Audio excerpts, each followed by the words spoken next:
E pegando esse gancho dos possíveis pagamentos extraordinários, né? A gente tem que falar aqui sobre Petrobras, que é uma das ações de dividendos que mais pegou gosto aí entre os investidores e que nesse ano ela tá aí titubeando, sem saber muito bem como ficam esses dividendos, né? A gente estava vendo agora recentemente essa questão da guerra que trouxe à tona o preço do petróleo, né, que estava ali em queda, e aí se falou sobre aumentar o preço do petróleo, como isso seria positivo para a Petrobras, mas aí a gente viu de novo cair esse preço do petróleo com a possível fim dessas tensões, né? E aí, como que fica essa questão dos dividendos da Petrobras em 2025? Existe a chance de pagamentos extraordinários? Não existe? Como que vocês veem esse cenário agora? Bom, neste momento, né, com o petróleo ali entre 65, 70 dólares ali por barril, a gente não espera pagamento de dividendos extraordinários. Não espera, que eu quero dizer, a gente não aposta nisso e não está comprando ações por causa disso, né? Essa é a ideia. Se vier, seria um extra, digamos assim, né? Porque nesse momento aqui a gente está falando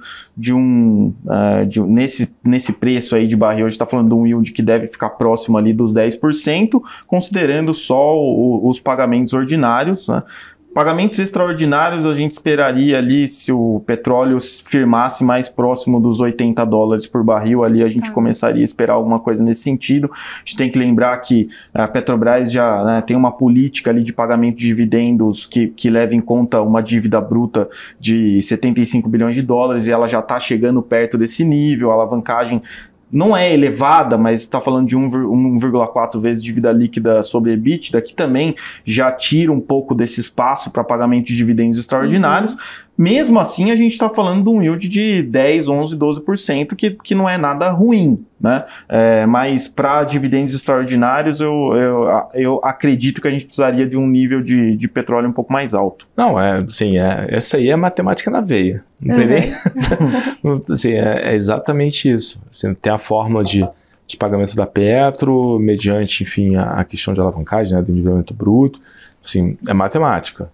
De novo, assim, a discussão é para onde o preço do petróleo eventualmente pode voltar, pode ir. Realmente, assim, é difícil falar à luz de tudo que está acontecendo, mas assim, tendo em mente esse nível dos seus, né, de forma ordinária, 10,12, é porque o extraordinário também é 2%, se fosse, né, se liberasse era 2% de yield, né? Então assim, é 10,12 no ordinário, e se o petróleo voltar, o extraordinário te dá mais uns 2% de dividend yield, assim, ao ano, nesse preço atual, você carregando para frente. Mas de novo, assim, né, o 10,12 já não é ruim, como o Rui bem comentou. Assim, não é ruim, mas então digamos que é um nível, consideramos normal? Talvez a Petrobras não seja o destaque de 2025 de pagamentos de dividendos? Cara, essa é uma boa pergunta, porque a gente lembra sempre, a gente olha no retrovisor e lembra de 2021 e 2022, né? Mas ali, enfim, era uma outra discussão. Foram números... Entrou no ranking mundial de pagadores de dividendos. Então, naquele momento você teve desinvestimento, você teve outra discussão. Você teve geração de caixa ex a discussão operacional. E aí você optou por, de fato, otimizar o teu balanço. E agora é meio que o novo normal. O novo normal, imaginando que o petróleo fique 65,70.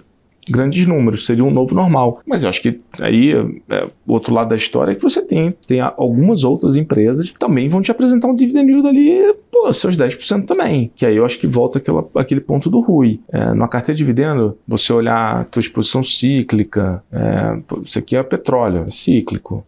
Será que eu tenho alguma opção, de repente, no setor elétrico, né, de energia elétrica que possa me entregar um dividend yield que seja de 9 ou 10 mesmo, e, poxa, ele não vai ter a ciclicidade que a Petrobras tem? Será que eu deveria recompor, né, o peso de cada ativo desse no meu portfólio de uma forma diferente? Acho que essa aqui que é a provocação legal aqui da história. Entendeu? O investidor que estava acostumado ali com 20, 25, 30% de yield pode esquecer, não é isso que vai acontecer. Mas é isso que o Bruno falou, né? Pensando, né, se um yield de 9, 10% te satisfaz e você tem uma carteira ali diversificada, pode fazer sentido, mas não espere que ela vai voltar aos yields de 25, 30%, né? Esse seria um erro o investidor colocar a Petrobras na carteira por causa disso, né?